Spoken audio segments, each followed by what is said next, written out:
हिसार की चौधराहट की चौधर कौन करेगा। नगर निगम के चुनाव को महज कुछ समय बाकी है, तो ऐसे में राजनीतिक दल के साथ में जो दूसरे यानी कि चुनाव लड़ने के इच्छुक व्यक्ति हैं, वो भी अब हिसार में घूमने शुरू हो गए हैं। राजनीतिक दलों में दो फाड़ कहीं ना कहीं अब फिर दोनों पार्टियों के लिए मुसीबत बनने वाली है। जहां कांग्रेस गुटबाजी से लड़ रही है, तो वहीं अब भाजपा में भी जो गुट हुआ है उससे भाजपा को नुकसान होने की उम्मीद रह सकती है। भाजपा में एक तरफ जहां कमल गुप्ता, तो दूसरी तरफ सावित्री जिंदल ने भी अपनी पावर दिखानी शुरू कर दी है।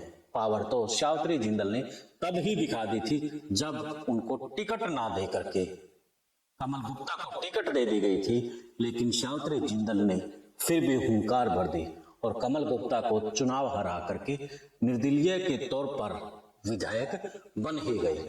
उनके बेटे नवीन जिंदल जहां भाजपा से सांसद है, यानी कि कुरुक्षेत्र लोकसभा से सांसद है, तो वहीं विधायक के तौर पर सावित्री जिंदल हिसार में है। अपनी राजनीतिक पहुंच भाजपा को सावित्री जिंदल ने हिसार विधानसभा के चुनाव में दिखा दी थी। तो दूसरी तरफ कांग्रेस की बात करें तो कांग्रेस में भी दोनों धड़े मजबूत हैं। एक तरफ कुमारी सैलजा, तो दूसरी तरफ जयप्रकाश यानी कि जेपी।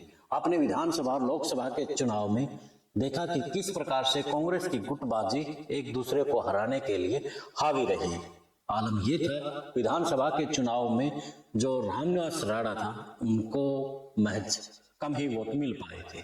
तो अब फिर निगम के चुनाव में जो गुटबाजी है वो रुकने का नाम नहीं ले रही है।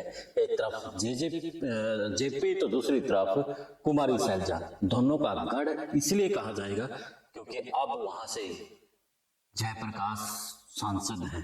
तो एक तरफ कांग्रेस की साख, तो दूसरी तरफ भाजपा की साख है।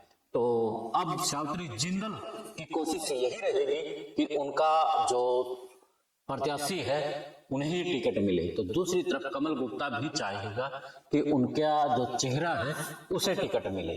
तो सावित्री जिंदल को कहेंगे कि आप वो तो निर्दलीय जीती है, तो उन्होंने अपना समर्थन बीजेपी को दे दिया था और उसका बेटा भी वहां से सांसद है, तो पावरफुल नेत्री के तौर पे तो है ही है वो।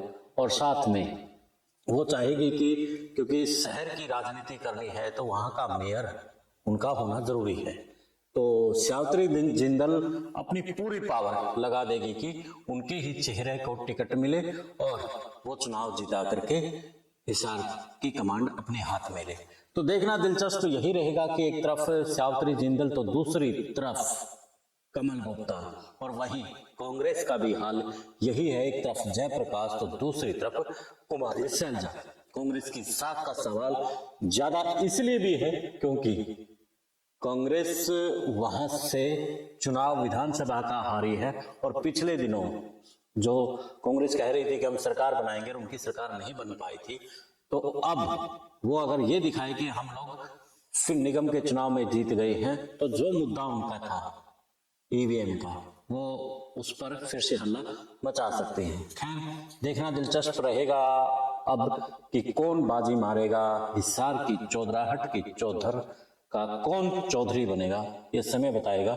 हाल फिलहाल आप भी बता दीजिए कि आपको कौन सा चेहरा हिसार नगर निगम में लगता है कि बाजी मार सकता है।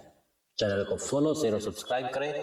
और हिसार के जो निगम की आपका अपडेट है वो विश्व प्रेम न्यूज के साथ अजमेरा टाइम्स भी आपको दिखाता रहेगा, यानी कि दोनों चैनल मिलकर के हिसार चैनल जो चुनाव की कवरेज है वो आप तक देता रहेगा। तो चैनल को फॉलो, शेयर और सब्सक्राइब भी कर ले, कमेंट करना ना भूलें। मिलते हैं फिर एक नए मुद्दे के नए विश्लेषण के साथ। जय हिंद, जय भारत।